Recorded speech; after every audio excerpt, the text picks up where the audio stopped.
Hi friends, Bhagyalakshmi serial next பிரேமோ என்ன மாதிரியான twist ஆக்க போகுதுன்னு பார்க்கலாம்.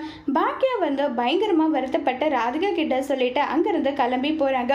என்னால் உங்களுடைய வாழ்க்கையில் பிரச்சனை வராது, நீங்கள் என் வாழ்க்கையை தட்டி பறிச்சிருக்கலாம், ஆனால் அப்படி நான் உங்களுடைய வாழ்க்கையை தட்டி பறிக்க வேண்டிய அவசியம்லாம் எனக்கு கிடையாதுன்னு சொல்லிட்டு ரொம்பவே கோபமாக சொல்லிடுறாங்க. இதை கேட்ட ராதிகா ஃபீல் ஆகிட்டே இருக்காங்க.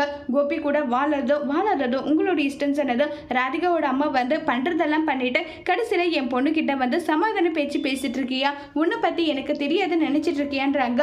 உடனே பாக்கியா இங்கே பாருங்க, யார் தப்பு பண்ணாங்களோ அவங்கள நிற்க வச்சு கேள்வி கேளுங்க, என்னன்னாலையும் பண்ணிக்கோங்க, ஆனால் என்கிட்ட நீங்கள் ஏன் கேட்குறீங்க, என்கிட்டலாம் நீங்கள் கேட்காதீங்க, கேட்க வேண்டிய அவசியமும் கிடையாதுனால சொல்லிட்டு பயங்கரமாக கோபப்பட்டு அங்கேருந்து கிளம்பி போகிறாங்க. உடனே ராதிகாவுடைய அம்மா பாத்தியாடி இப்படி திமிரா பேசிட்டு போகிறா பாத்தியா, மாப்பிள்ளையை இவ தாண்டி கைக்குள்ளே போட போகிறா. இல்லைம்மா, எனக்கு பாக்கியா மேலே முழு நம்பிக்கை இருக்குது. பாக்கியா இப்படி செய்யக்கூடிய ஆள் கிடையாது, அது எனக்கே நல்லாவே தெரியும். ஆனால் இது எல்லாத்துக்குமே காரணம் கோபி தான். கோபியால் மட்டும்தான் இனி என்ன முடிவு எடுக்கணுமோ தெரியல.